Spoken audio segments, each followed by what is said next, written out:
아멘. 지난 시간에 안문맥의 4장 16절에서는 북풍아 일어나라, 남풍아 오라, 나의 동산에 불어서 향기를 날리라, 나의 사랑하는 자가 그 동산에 들어가서 그 아름다운 열매 먹기를 원하노라 라고 말씀합니다. 16절의 말씀은 교회를 가리켜 보이고 있는 술람미 여인의 신랑인 솔로몬 왕이 가리키고 있는 예수님에 대한, 그러니까 이제 술람미 여인이 솔로몬 왕에 대해서 사랑의 고백을 하고 있는 거죠. 교회가 바로 예수님에 대해 사랑의 고백을 하고 있는 내용이 4장 16절의 말씀입니다. 요한복음 3장 8절에서는 바람이 임의로 불매 내가 그 소리는 들어도 어디로 와서 어디로 가는지 알지 못하나니 성령으로 난 사람도 다 그러하니라 라고 말씀합니다. 본문의 북풍과 남풍은 성령의 일하심을 가리킵니다. 요한복음 3장에서는 성령을 바람에 빗대어 설명하며 성령의 거듭나게 하시는 주권적인 은혜에 대해 집중적으로 말씀합니다. 성령께서는 우리의 영적 죽음의 비참함으로부터 우리의 무엇으로도 관여할 수 없는 예수 그리스도를 믿는 믿음을 주셔서 우리의 죄악을 씻어주시고 새 생명을 주시며 우리의 완악한 마음을 새롭게 하셔서 부드럽게 하여 주셨습니다. 그리고 아름다운 성령의 성품의 열매들이 맺혀져가는 은혜를 누리게 하셨습니다. 나의 사랑하는 자가 그 동산에 들어가서 그 아름다운 열매 먹기를 원하노라라고 말씀합니다. 우리가 이 땅에서 맺어가게 된 열매가 그 자체만으로는 예수님께서 잡수실 만한 것이 될 수 있을까요? 그런데 예수님은 자신이 직접 이루신 은혜 때문에 우리의 보잘것없는 성품과 삶의 열매들을 아름답게 여겨주시고 기쁘게 받아주십니다. 오늘 본문 1절에서 내 누이, 내 신부야, 내가 내 동산에 들어와서 나의 몰약과 향 재료를 거두고 나의 꿀송이와 꿀을 먹고 내 포도주와 내 우유를 마셨으니 나의 친구들아 먹으라, 나의 사랑하는 사람들아 많이 마시라 라고 말씀합니다. 그러니까 16절 바로 앞에 절에서 그 술람미 여인의 사랑 고백에 대해서 들었습니다. 이제 또 신랑이 또 화답하고 있는 거죠. 1절의 말씀은 신부인 술람미 여인의 사랑 고백에 대한 신랑인 솔로몬 왕의 사랑의 고백과 반응입니다. 내 누이 내 신부야 라는 표현을 지난 시간에 안문맥의 4장 9절에서 살펴보았습니다. 일반적으로 누이는 한 부모의 같은 핏줄을 따라 태어난 관계를 가리킵니다. 그런데 부부는 형제자매 관계 이상으로 한 몸이 된 관계이죠. 솔로몬 왕은 신부인 술람미 여인을 향해 내 누이라고 부르며 한 부모 밑에서 자란 누이와의 관계와 같은 동질감과 친밀감을 누리기를 원하는 마음을 나타내고 있습니다. 내가 내 동산에 들어와서 라고 합니다. 지난 시간에 안문맥에서도 동산이란 표현이 쓰였는데요. 4장 12절에 잠근 동산이라는 표현에서 잠근 동산은 왕인 솔로몬을 위해서만 존재하는 비밀한 정원을 가리킵니다. 그러니까 오늘 본문의 내 동산이라는 그 표현은 술람미 여인과의 사랑의 사귐을 누리며 이제 기뻐하는 그 솔로몬의 그 마음이 나타나고 있는 것이죠. 술람미 여인이 가리키는 주님의 몸된 교회의 지체들인 신자들이 성령의 은혜로 맺게 된 성품과 삶의 열매들을 예수님께서 즐겁게 잡수시는 그 모습을 나의 몰약과 향 재료를 거두고 나의 꿀송이와 꿀을 먹고 내 포도주와 내 우유를 마셨으니 라는 표현으로 나타내고 있습니다. 나의 친구들아 먹으라, 나의 사랑하는 사람들아 많이 마시라 라는 말씀에서 하나님께서 이루어 가시는 구속의 역사를 수종드는, 섬기는 천사들을 나의 친구들, 나의 사랑하는 사람들로 표현하며 예수님께서 친히 죄로부터 건지셔서 신부 삼으신 교회와 신자들이 성령의 전적인 은혜로 맺어가는 성품과 삶의 거룩한 열매들을 천사들에게 기쁘게 내보이고 계신, 예수님이 바로 그 기쁘게 천사들에게, 신자들에게, 그것도 성령의 전적인 은혜로 맺어가는 열매들인데요. 그래서 그렇게 마치 예수님께서 기쁘게 자랑스럽게 천사들에게 내보이고 있는 모습인 것이죠. 2절에서 내가 잘지라도 마음은 깨었는데 나의 사랑하는 자의 소리가 들리는구나.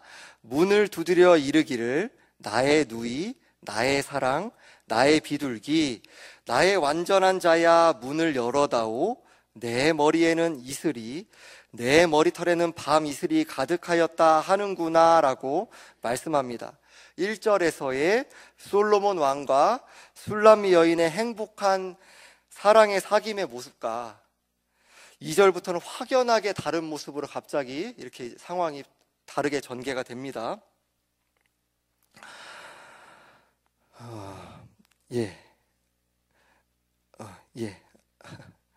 죄송합니다. 2절부터는 이제 완전히 다른 상황이 전개되는데요.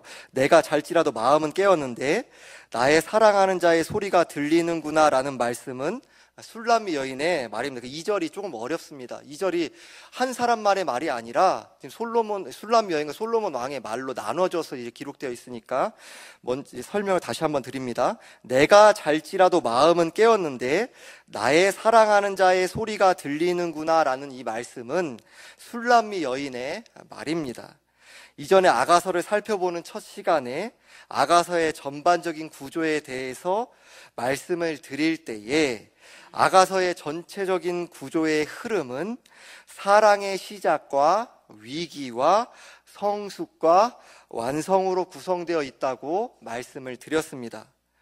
예수 그리스도와 교회와의 사랑을 솔로몬 왕과 술람미 여인이 사랑에 빠지고 사랑이 자라며 결혼으로 들어가고 사랑의 위기를 맞이하고 위기의 과정을 거쳐 사랑이 성숙하고 사랑이 완성되는 내용으로 아가서 전체의 구조가 이루어져 있습니다. 오늘 본문의 2절부터 8절까지의 내용은 사랑의 그 위기에 대한 내용으로 집중되어져 있고요. 사랑의 위기와 회복으로 그 내용으로 구성되어져 있습니다.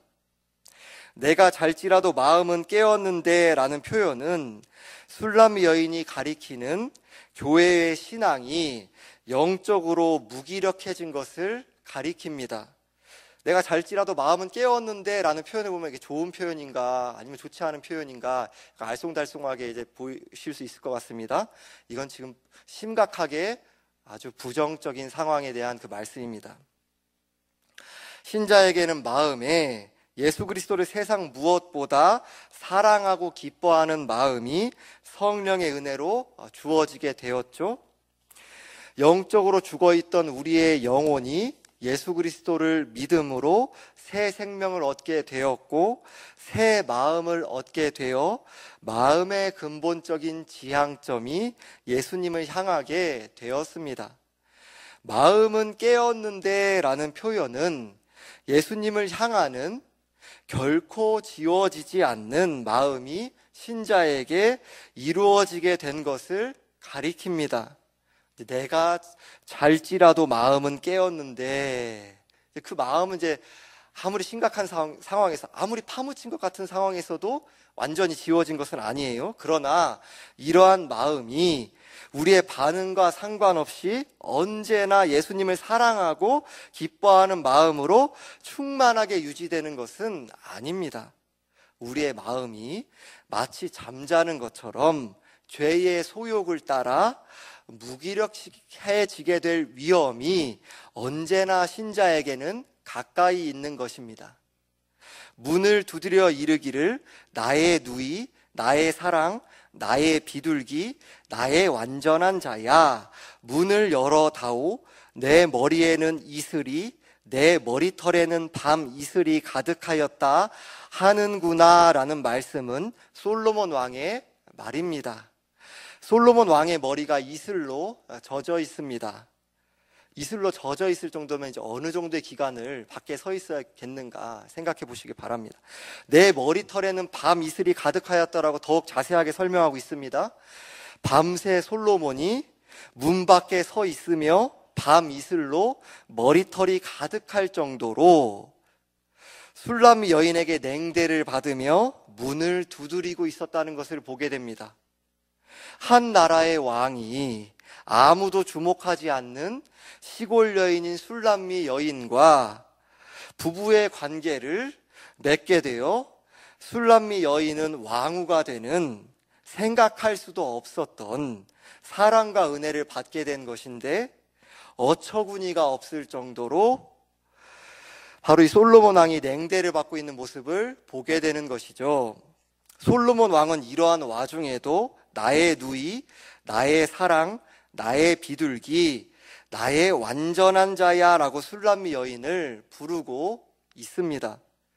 이렇게 밤새도록 냉대를 받으면서 한 나라의 왕이 밤 이슬로 머리가 털이 젖을 정도의 상황인데 지금 이렇게 너무나도 완전한 표현으로, 사랑의 표현으로, 아름답게 여기는 표현으로 부르고 있죠. 여러분들이 참 구원신앙을 소유한 신자라면 우리들이 그 깊은 어두움 가운데 있는 것은 너무나도 끔찍한 일이지만 예수님이 그 순간에도 우리를 그렇게 사랑의 마음으로, 그렇게 너무나도 슬픈데 너무나도 속상한데 그렇게 아름다운 내 신부로 바라봐 주고 계신다라는 것입니다. 근본적으로 그 은혜가 여러분들에게는 우리가 무엇을 기여한 것이 아니잖아요. 조금 더 더하거나 뺄 수가 없는 것이잖아요. 그러니까 예수 그리스도를 믿음으로 우리들이 예수 그리스도께서 친히 이루신 완전한 은혜 때문에 근본적으로 완전히 의롭고 거룩한 자로, 하나님께 전혀 죄가 없는 자로, 하나님께 여김받고 하나님께 완전히 받아들여지게 된 은혜를 입게 된 것을 가리킵니다. 오해하지 않으셔야 합니다. 여러분이 진정으로 예수 그리스도를 믿은 신자라면 여러분이 꽤 순종의 삶을 살아갈 때의 모습이든지 아니면 여러분 인생의 신자가 된 이후에 최악의 상황이든지 간에 주님 앞에서 여러분이 엄밀한 의미에서, 근본적인 의미에서 더 가깝거나 더 멀거나 한 것은 아닙니다. 물론 이제 우리들이 그런 실제적인 삶 가운데에서는 더 이제 순종의 삶 가운데 성령을 의지하여서 성령의 전적인 은혜로 순종해 나가면서 더 깊은 사귐의 관계를 맛보아 나가죠. 하지만 예수 그리스도께 이루신 완전한 은혜 우리가 무언가를 더하거나 뺄 수가 없는 것이죠. 그러니까 완전히 주님께 받아들여지게 된 여러분들 일단 그것을 분명하게 소유하고 계셔야 됩니다. 그것을 위해 그것을 내가 진정으로 믿음으로 붙들 수 있기를 간구하셔야 됩니다. 왜냐하면 내가 꽤 잘 살고 있는 것 같을 때에는 그때 우리들이 자고하며 나아가는 것을 늘 주의해야 하는데 그때에는 예수 그리스도 나를 받아들이셨다라는 것이 어쩌면 잘 받아들여질 수 있으실 것 같아요. 근데 내가 죄 가운데 있을 때, 흔들릴 때, 넘어졌을 때에 그때에도 여러분들이 예수 그리스도께 받아들여졌습니다. 근데 여러분 아멘으로 답하실 수 있습니까?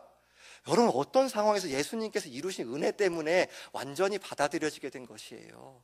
완전히 의롭게 여김받게 된 것이에요. 전혀 죄가 없는 자로, 완전히 거룩한 자로. 그것은 여러분의 어떠함과 전혀 상관없이 매 순간 구원의 시작부터 여러분 구원의 완성까지 매 순간 여러분들이 그 은혜에 참여하게 된 것이에요.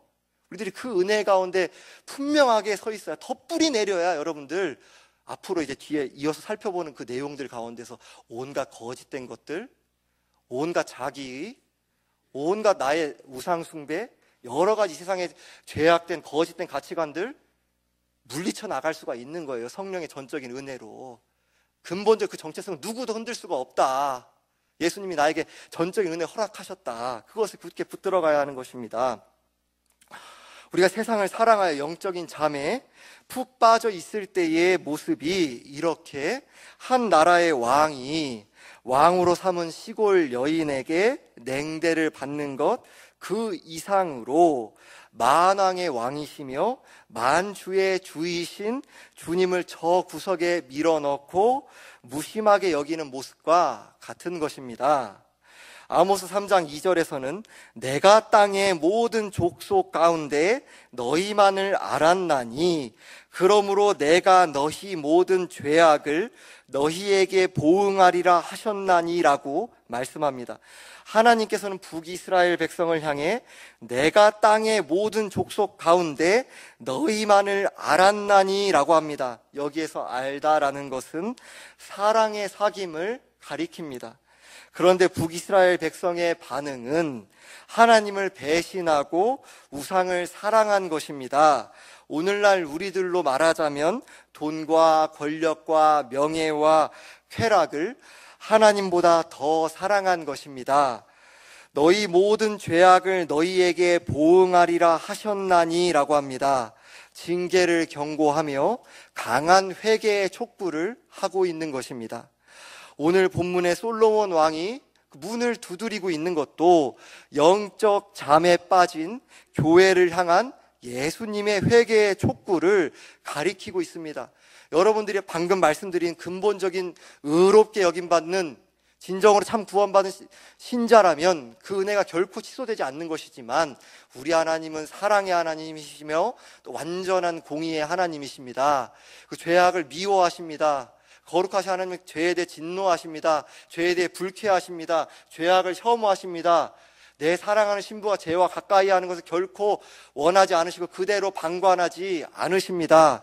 주님의 몸된 교회와 우리 신자들이 바라던 대로 일이 술술 풀리고 사역에서 조그마한 어떤 성취라도 나타날 때에 금세 도취되고 주님은 우리의 목적을 위한 수단으로서의 역할을 다 하셨으니 뒤에 두고 무관심하게 여기는 것과 같을 때에 영적 위기에 빠진 교회와 신자의 모습이 바로 오늘 본문에 나타나고 있습니다. 우리의 모습이 이러한 모습이 아닐까요? 죄의 잠에 깊이 빠져 있으면서 나는 깨어 있다고, 오히려 충만하다고 이렇게 여기면서 이 세상은 돈과 권력과 명예의 머리를 숙이고 인정해 주기 때문에 이러한 길을 따라가는 나도 어쩔 수 없다고, 나는 가장 안정되고 보장되는 길에 투자하고 있는 것이라고 이렇게 여기고 있는 것은 아닐까요? 그 마치 죄의 잠에 우리가 다 잠겨 있는데 마치 그것 세상의 죄악으로 가득 차 있어서 너무나도 세상의 죄악으로 즐거운 거예요. 죄악 충만인데 성령 충만으로 착각하고 오해하고 있는 거예요. 우리가 바로 이 모습이 아닌 지금 여쭤보고 있는 것입니다. 제가 그렇지 아니한가? 여러분들이 그렇지 아니한가? 여쭤보고 있는 것입니다. 3절에 내가 옷을 벗었으니 어찌 다시 입겠으며 내가 발을 씻었으니 어찌 다시 더럽히랴마는 이라고 말씀합니다. 술람미 여인이 솔로몬 왕에게 문을 열어주기 위해서는 잠자리에서 일어나야 하며 옷을 다시 입어야 하고 발을 더럽힐 것을 감수해야 합니다. 교회와 신자가 깊은 잠 속에 영적인 게으름 때문에 영원한 사랑을 포기하는 모습을 가리키고 있습니다. 너무나 어처구니 없는 모습이죠.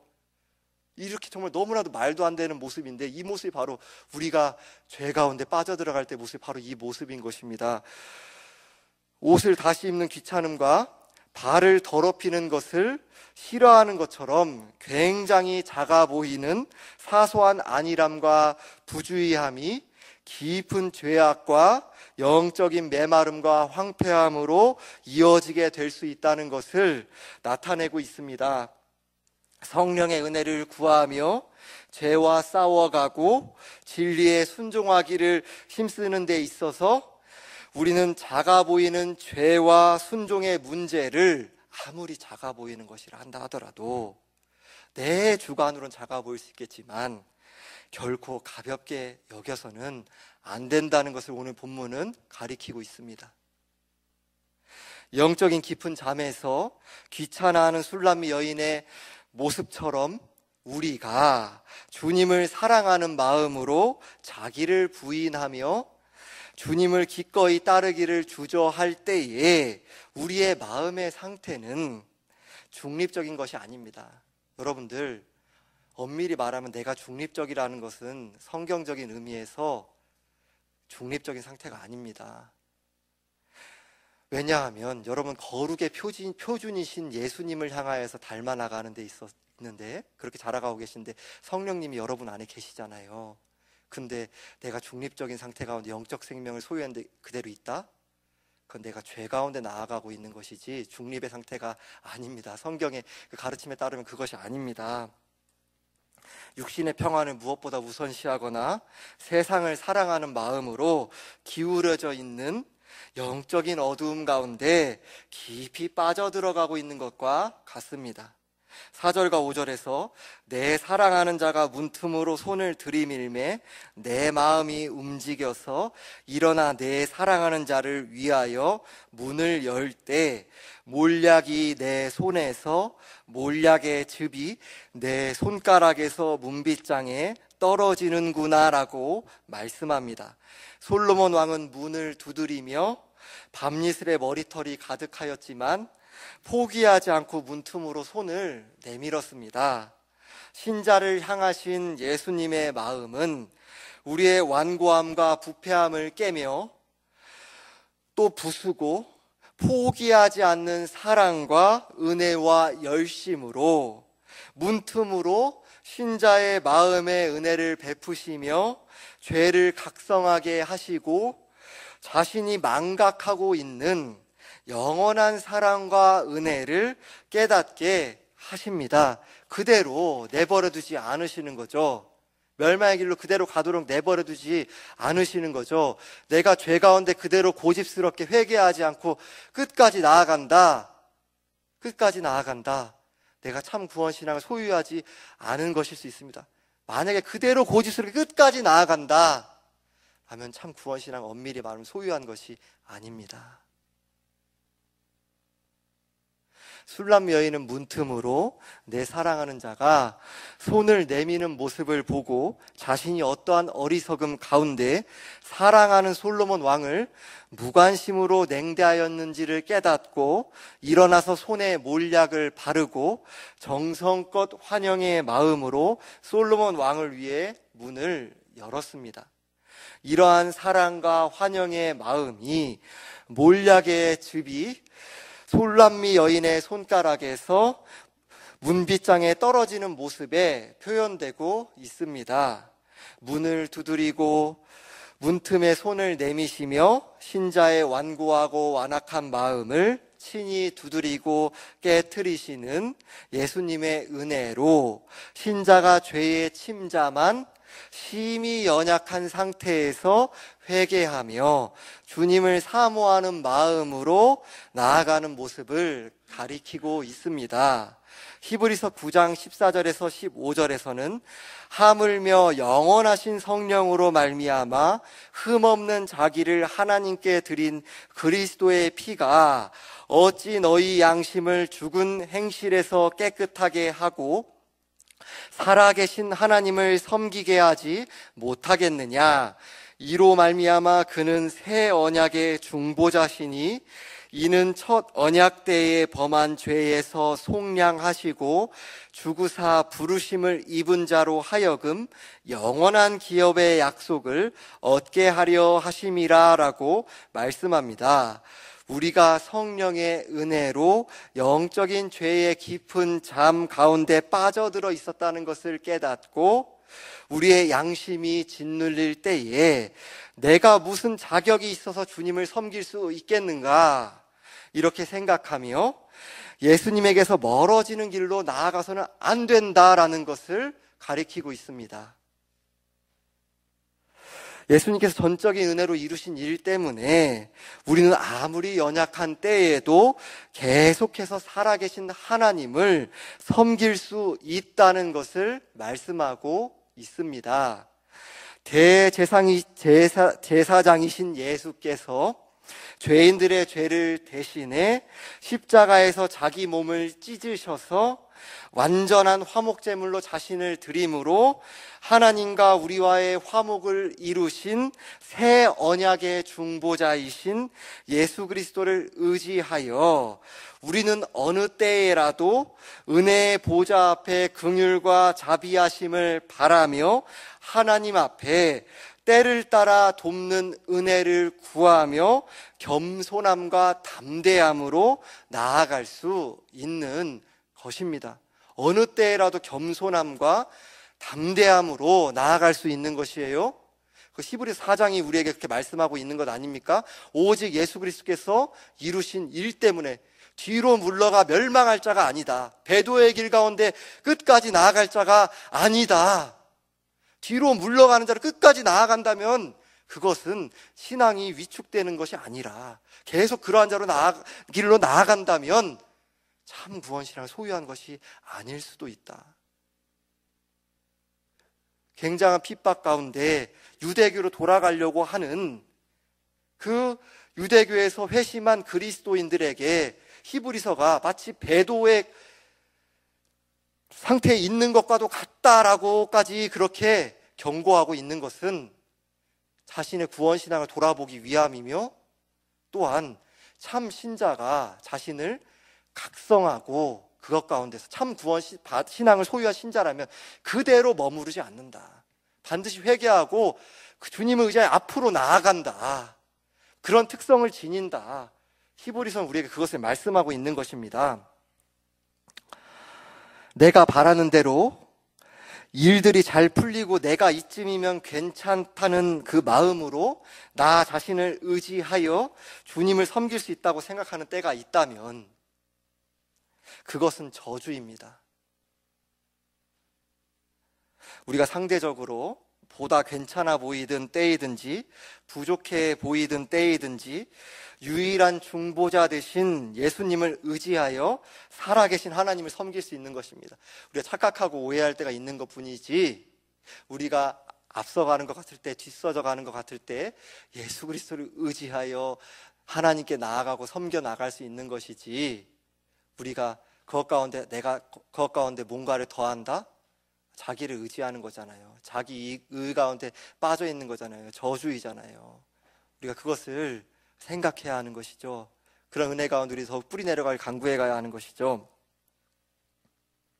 안일함과 부주의함 가운데 죄로 인해 양심이 짓눌리고 내면이 무너지는 안타까운 비참함에 우리가 놓이게 될 때에도 예수 그리스도의 의의 공로를 의지하여 하나님 아버지께 나아갈 수 있고 그러해야 하는 것입니다.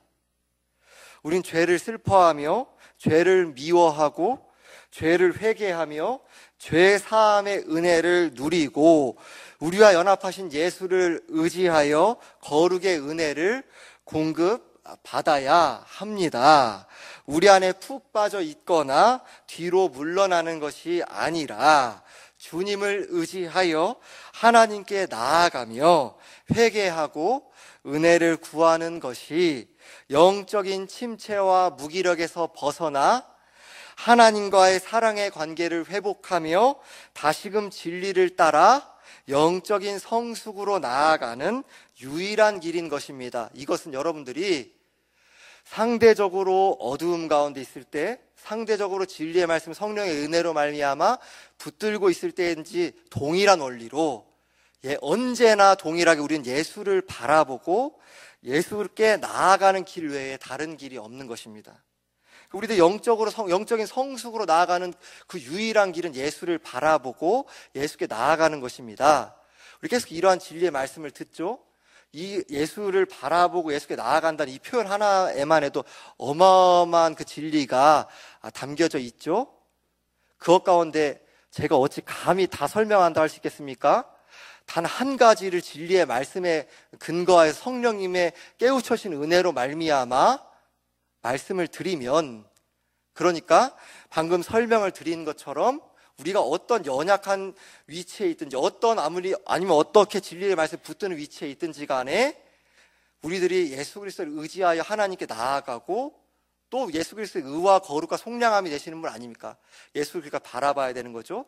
예수께 나아가서 거룩이신 예수님, 저에게 거룩의 은혜를 공급해 주세요. 우리도 그 은혜 가운데서 그 은혜로 말미암아 진리의 말씀을 순종할 수 있는 힘을 얻고 말씀을 따라 우리들 자라나갈 수 있는 거 아닙니까?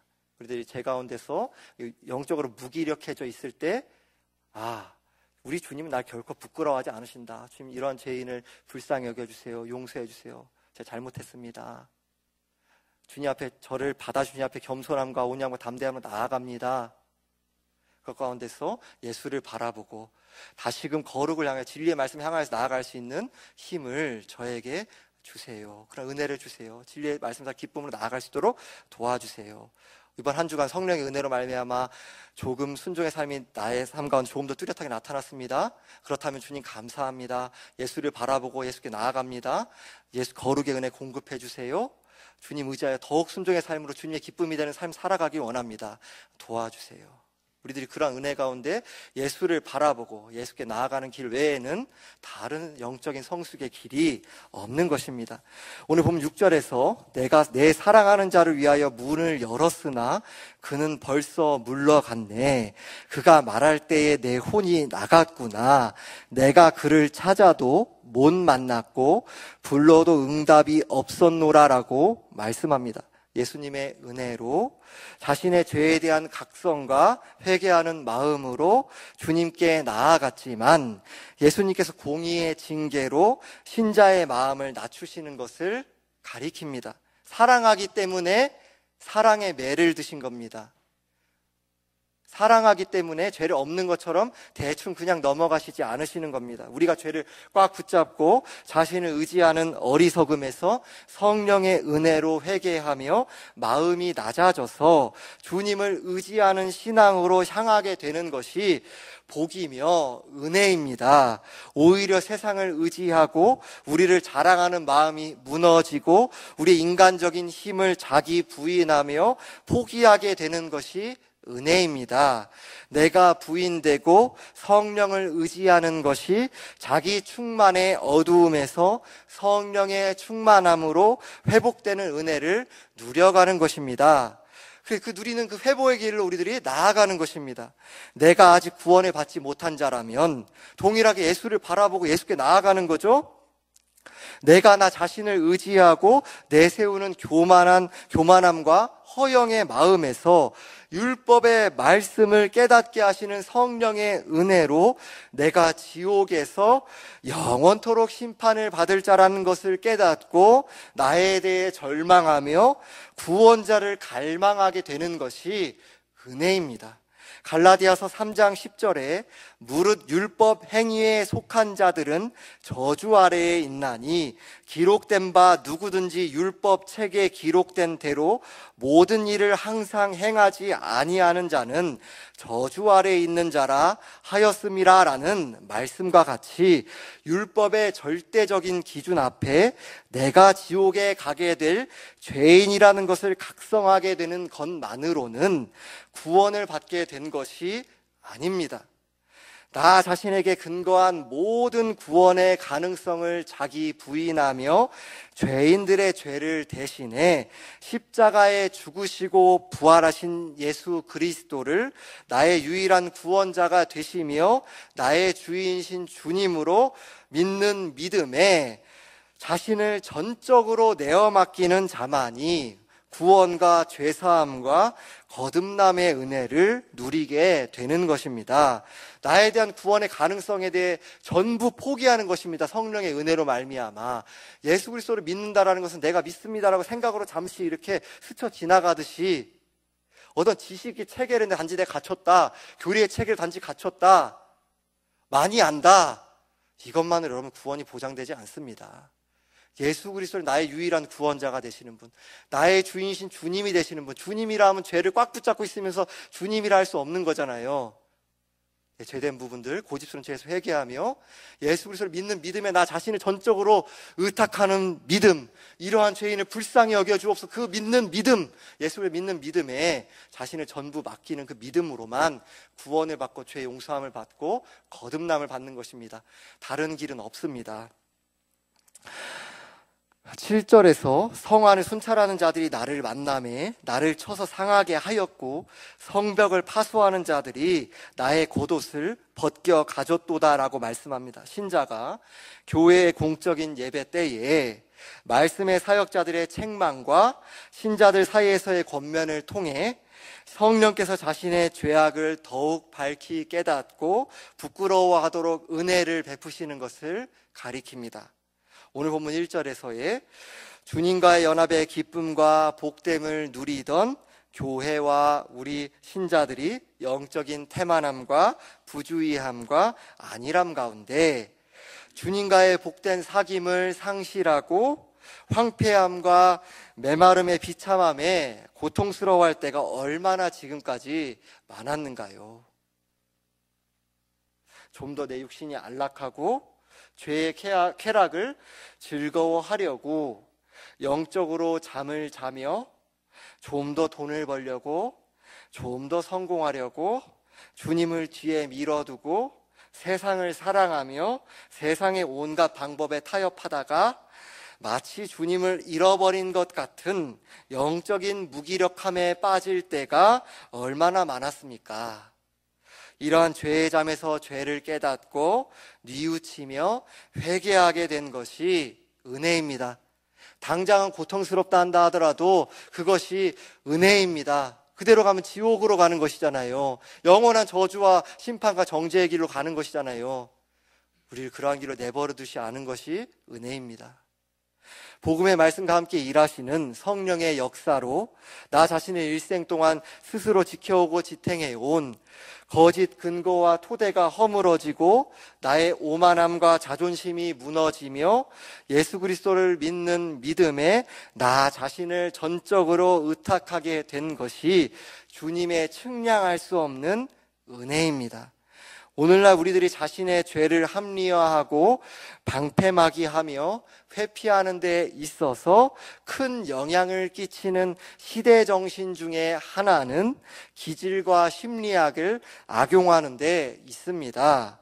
요즘 다음 세대들은 학교에서 여러 성격 유형 검사로 자기 자신에 대해 이해하는 프로그램 시간을 갖거나 소위 심리학적인 접근으로 자존감을 심어주는 여러 가르침을 받는 것으로 알고 있습니다.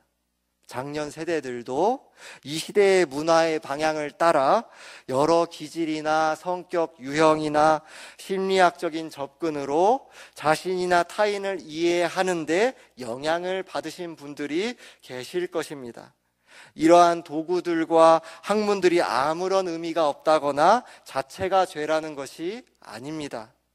그러나 이런 기질이나 성격 유형이나 심리학적 접근이 잘못 사용되었을 때에 나는 이런 성격 유형과 기질의 사람이니까 나도 어쩔 수 없어.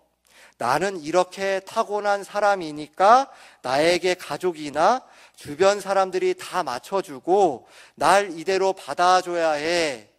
심지어 죄 가운데도 나아가는데 사랑과 은혜의 자비의 기독교니까 날 그대로 그냥 품어주고 날 그대로 내버려둬야 돼. 이런 기독교는 없습니다. 그건 기독교가 아닙니다. 내가 아무리 기독교라 생각해도 기독교가 아닙니다. 지옥의 길입니다. 이런 자기중심적인 자기 사랑에 죄악된 반응이 이 시대의 사람들에게 보편적인 죄성의 모습으로 나타나곤 합니다.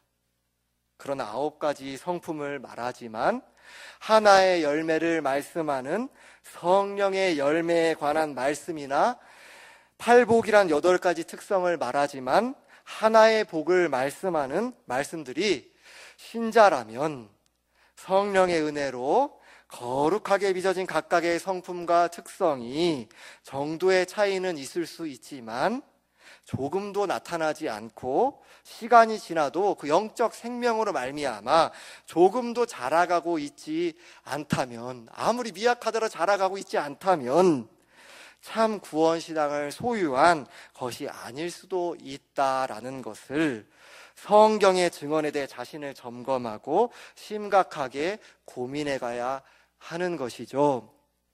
예전에 신학교 수업 시간 가운데 교수님이 이런 말씀을 하셨던 것이 생각이 납니다. 구약 교수님이셨는데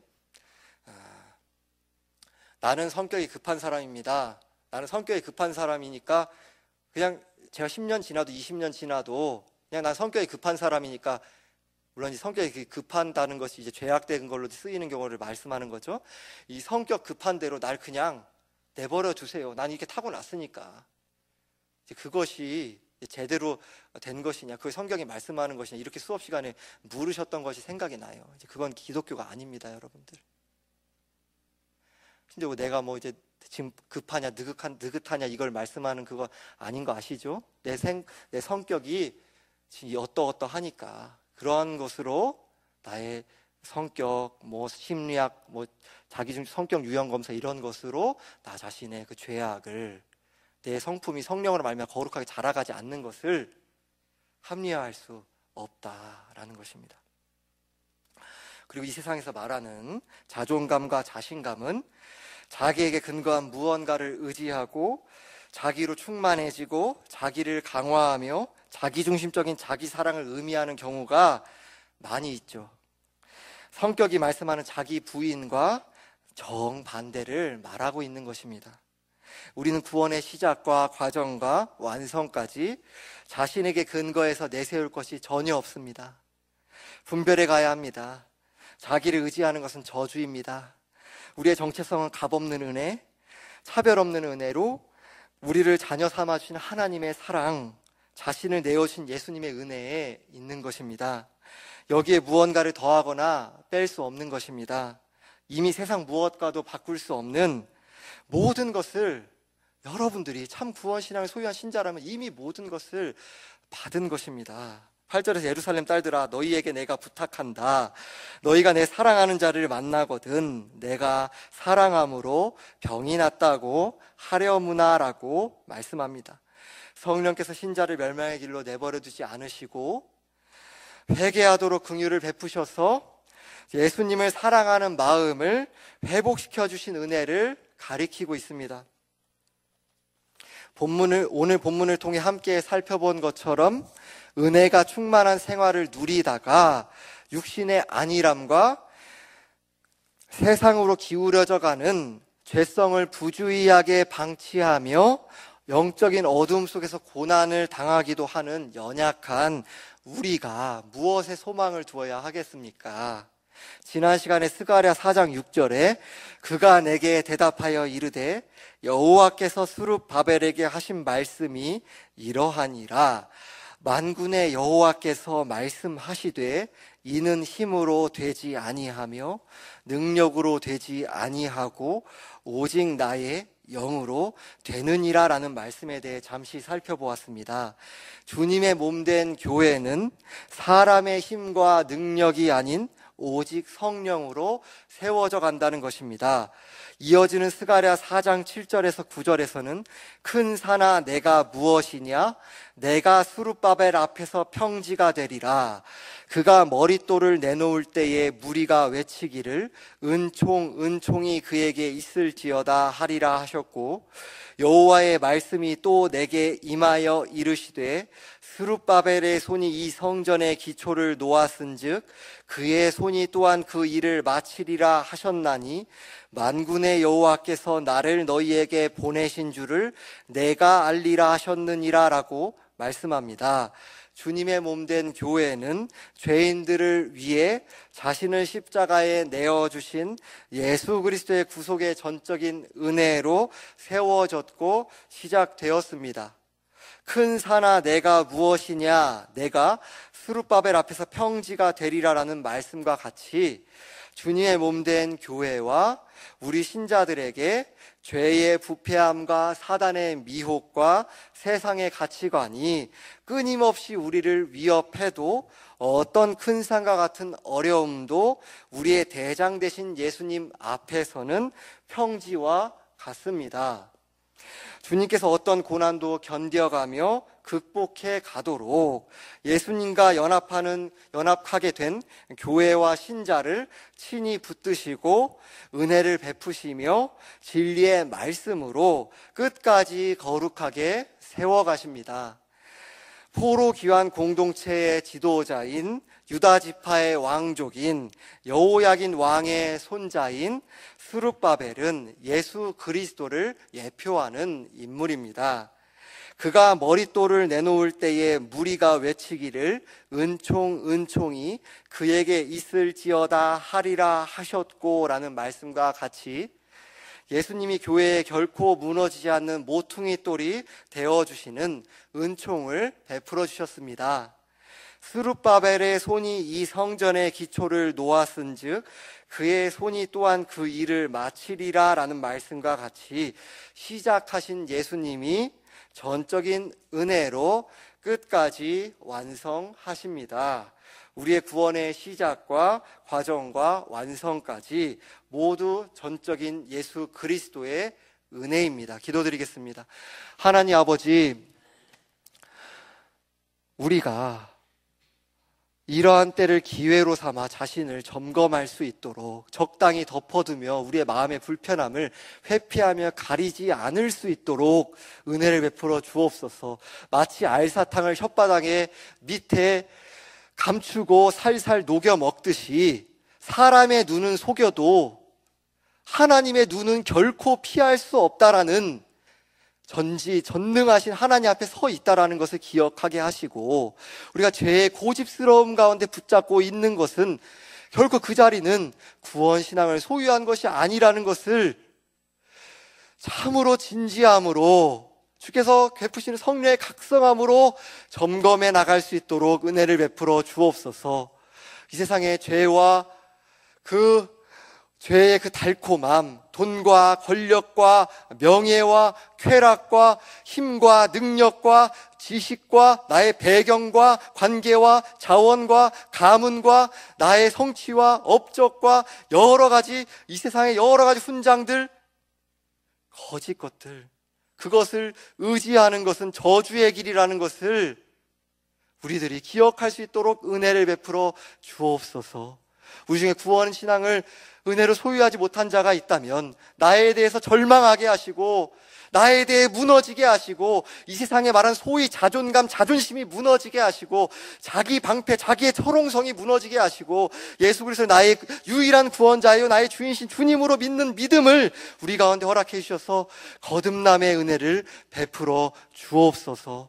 우리 가운데서 참 구원의 신앙으로 예수를 바라보고 예수께 나아가며 나에 대해서 어떠한 자리에 있든지 간에 나를 의지하는, 나를 자랑하는, 나에 대해 자고한 허망한 자리에서 회개하며 오직 주님만을 의지하고 성령님만을 의지하며 예수를 바라보며 예수께 나아가며 우리의 거룩의 표준 대신 예수 그리스도를 향하여 자라가는 기쁨이 우리 가운데 이루어지게 하여 주옵소서. 우리 주 예수 그리스도의 이름으로 기도드리옵나이다. 아멘.